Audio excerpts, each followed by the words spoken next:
Today I'm going to unbox and take a quick look at Fighting Formations, U.S. 29th Infantry Division, a game designed by Chad Jensen, published by GMT Games, which was kind enough to send me this copy. And I've been waiting for more Fighting Formations for quite some time. Fighting Formations originally came out in this edition, and then they've had one expansion since then, which is the Battle for Kharkov, and it had a different designer, but it's the same core system that Chad Jensen developed.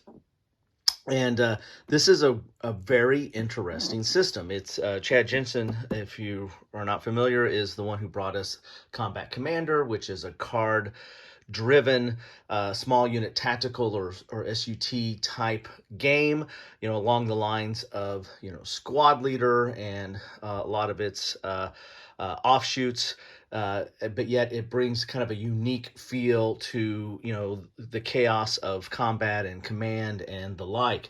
Fighting Formations takes another look at combat, World War II combat, and has kind of this tug-of-war type aspect where you take actions, and the more actions you take is going to leave your opponent to take more. There's kind of this, again, tug-of-war, this pull back and forth on how much you want to do in a turn and how much you're going to give your opponent. Plus, it uses different types of dice. It has your different, kind of like your D&D dice back in the day. You've got all these different polyhedral type dice that are used along with the combat. There's some cards as well. But a very, very interesting, innovative, and unique system. For me, I put all my counters in trays and keep them in this box. They just managed to fit. Now, what am I going to do with this now, with all the new counters and cards and dice and maps? I'll probably keep them in this box. But this is Fighting Formations, U.S. 29th Infantry Division. This is a standalone game, but it's using the same system that was originally introduced in Fighting Formations. So let's look at the back of the box here and see what it has to tell us about this gameplay here. Fighting Formations is intended to be an ongoing series of war games covering World War II tactical combined arms combat at the platoon and squad levels. The purpose of this series is to closely examine different fighting formations in the variety of combined arms and terrain settings at the scale of above the 30 to 40 meter level and below the 150 to 200 meter level, using a unique phaseless approach to command and operations. Each game in the series will feature a distinct combat unit, highlighting battles in which the unit participated, as well as its particular order of battle and fighting characteristics. The second title in the series, U.S. 29th Infantry Division, which presents this infantry division in 14 scenarios engaged versus German forces in France, Holland, and Germany between June and November 1944. 8 scenarios are half map size, 5 scenarios are full map size, and 1 is a small training scenario, giving players a range of engagement sizes to examine formation tactics for both sides. Game flow. This is that's really kind of interesting. Well, in orders and initiatives, probably going to get into it more.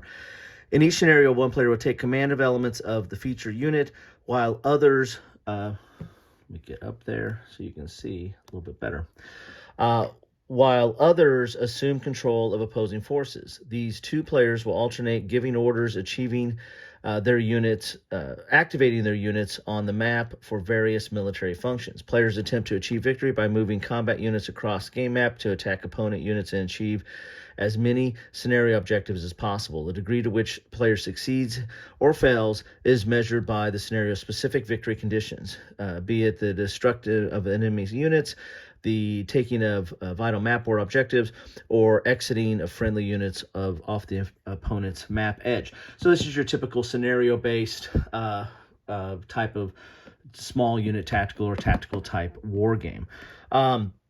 Orders and initiatives. Each game turn is divided into 10 orders, with each player performing a veritable number of these orders. In each turn, the sequence of play to... Oh, man, I'm having a hard time reading this now. The sequence of play is fluid. Let's pull it up so I can see it better here. With orders being given by the active player and reactions being taken by both players. Depending on the relative initiative level at any given moment, Fighting Formations does not use a strict sequence of plays. Instead, the base game engine is an impulse-type back-and-forth mechanic where the various orders carry with them certain cost of initiative. That's that tug-of-war I was telling you about. The game has a pool of initiative that is spent in giving orders and then activate those units for those orders. At the end of every turn, the player with the most initiative is able to give the next order. In response, the opponent can also spend initiative to conduct both opportunity fire at moving units or return fire at firing units. So yeah, we got a lot of interesting stuff in this rule set here. Assets, there's asset cards, there's special rules, there's the scale, and then your units that you have. Complexity is 6, solitary suitability is 5. The reason why the solitary suitability is kind of low on this is it's that initiative. It's that back and forth, that push and pull as you're making initiatives. It's kind of hard to play two hands when you do that. Here are some examples of the counters, but we'll see those when we get inside the box. So let's get inside this box, shall we? As I said, this is a long time coming. The expansion, the Battle for Kharkov, really took a while to come out after the original Fighting Formations, and now we get a whole new standalone kind of focusing on U.S. infantry and its actions. Nice, sturdy, thick box. This is really cool looking here. Here's the series rule book. Be interesting to see what they changed, if anything, between the original Fighting Formations. I imagine there's been some learnings over time. And again, this was a game designed by Chad Jensen. I believe his wife finished this up. So because we have lost a good one there. All right, here's table of contents. The rules are charting out at 28 pages with the summary of orders on the back. And I'll probably try to pull out that chart that talks about the orders. So triple column in some places, dual column in others, full color explanation of the components, the maps, the counters, and the like. Here's your unit size right here. So you got platoon and squad. So this definitely falls into small unit, which is basically my definition is platoon level on down to individual. Here are your vehicles. You have your AP and HE, firepower, your rate of fire, and then the speed, whether it's leg, track, or wheel. And again, very cool. It's been a while since I've gotten into this, and I'm excited to get back into it.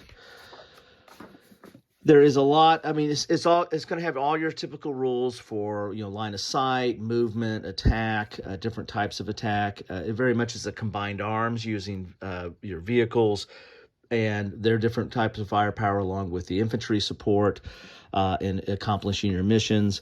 There's going to be your administrative markers, hit markers, and stuff for that you normally find in a tactical situation. Line of sight, all that kind of good stuff.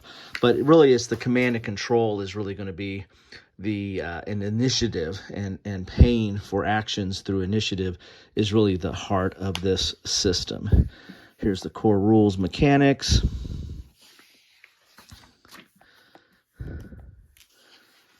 And then,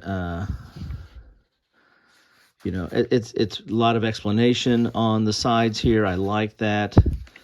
Kai Jensen is really good at rule books and explaining things and organizing this. So I'm excited to see what this is, how this reads, and how this plays out. Again, it's been a while since I've cracked open some Fighting Formations. Here's a player aid here. Very nice. Then we get the examples of play. Oh, wow, we got a nice example of play here, a whole book here that is, looks like it's 20 pages, example of play. And so here's that example of that initiatives, like when you kind of buy an action, I kind of use that loosely. It costs you initiative, and you're going to be moving up and down the track on who has the initiative and who can go next. So you have a complete example of play. Very nice.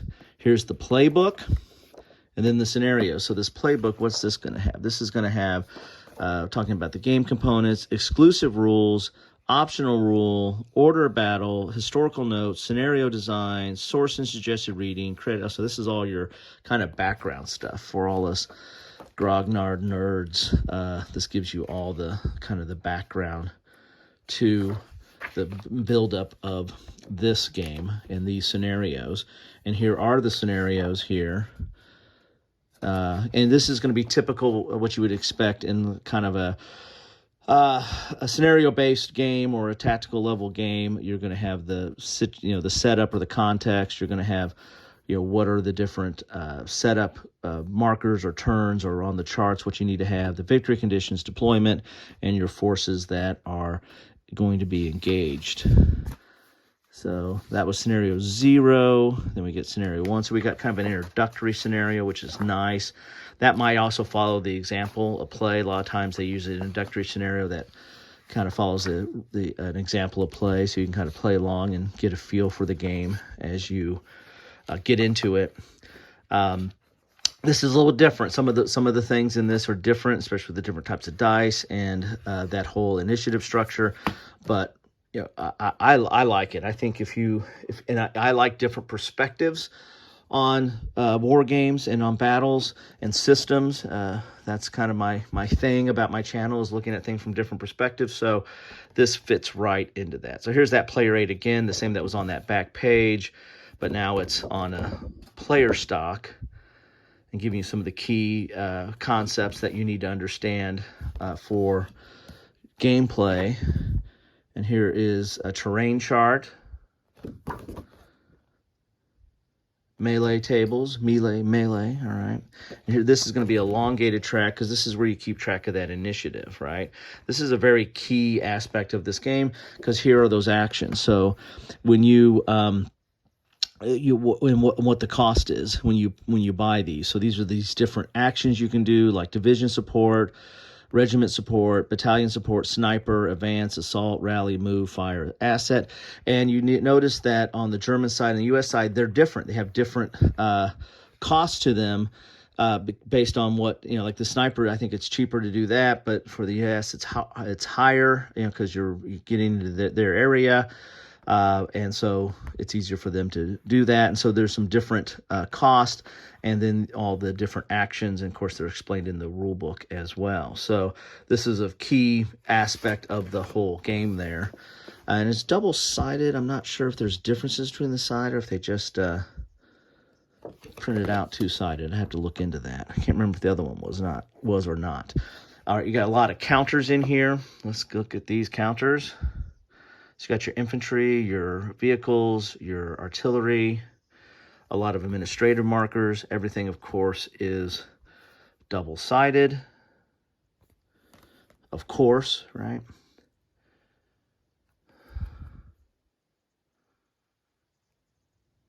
Okay. A lot of counters in here. A few blanks up there. Okay, now we get into some of the German forces here. And again, administrative counters are on there as well. Nice counter set. And they're good thickness, typical GMT quality here. Very nice. Then we get into the maps, and they're going to be what you expect for like Combat Commander and other type of tactical level maps. We'll take a look at those. We get some cubes. We get some bag of baggies. We get our multi-sided dice, polyhedron, whatever, poly-sided dice. There we go. Very cool. We got some cards here. Let's crack open some of those maps, and then we'll look at the cards. So we got one. They're double-sided, so this is 1 and 3. Some of these are half maps, so that's probably why the numbering is not So there's your one. Let's go up a little bit so you can see these. So if you're familiar with playing any kind of tactical game, Combat Commander, Squad Leader, Lock and Load Tactical, Band of Brothers. Yes, I should do a whole show on just different tactical level World War II games. Then you're going to be familiar with these kind of maps here. A lot of hedgerows, it looks like here. We are talking about actions in Normandy.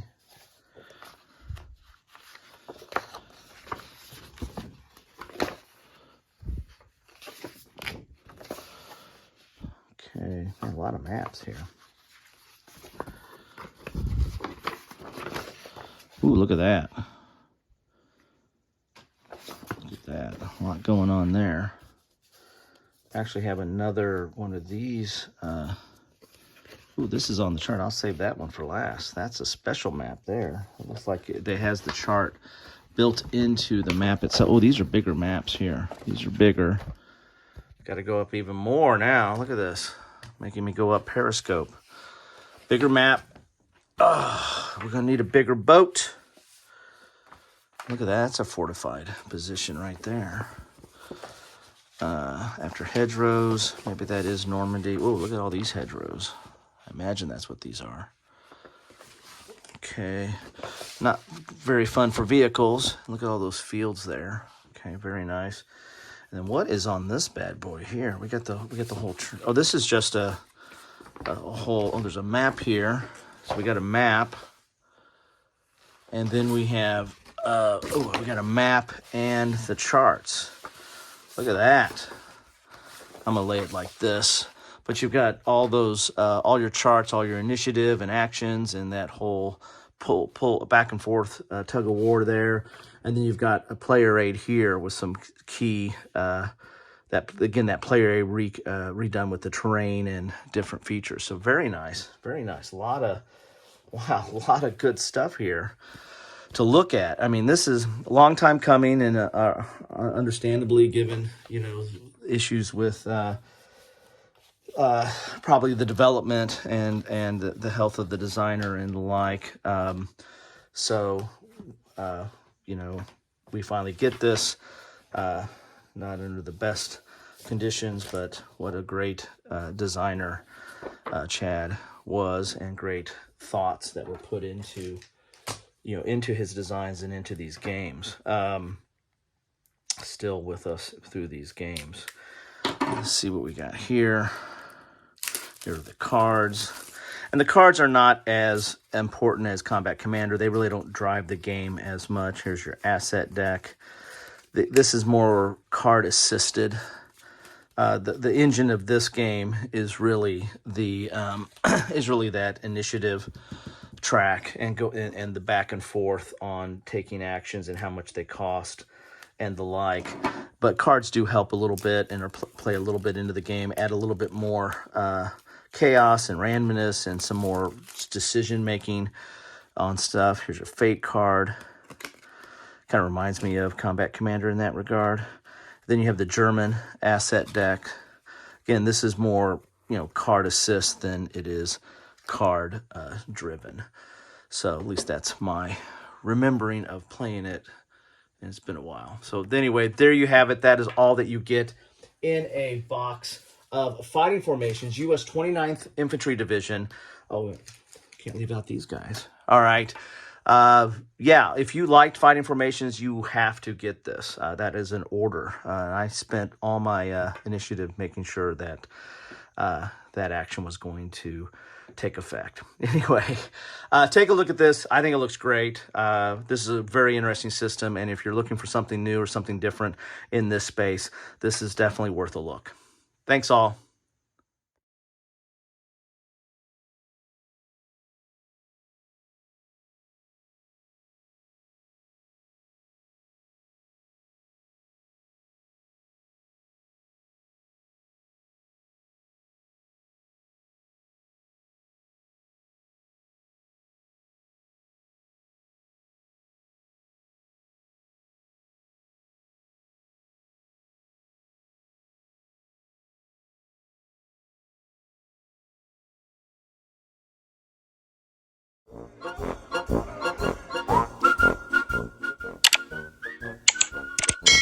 Thanks for watching.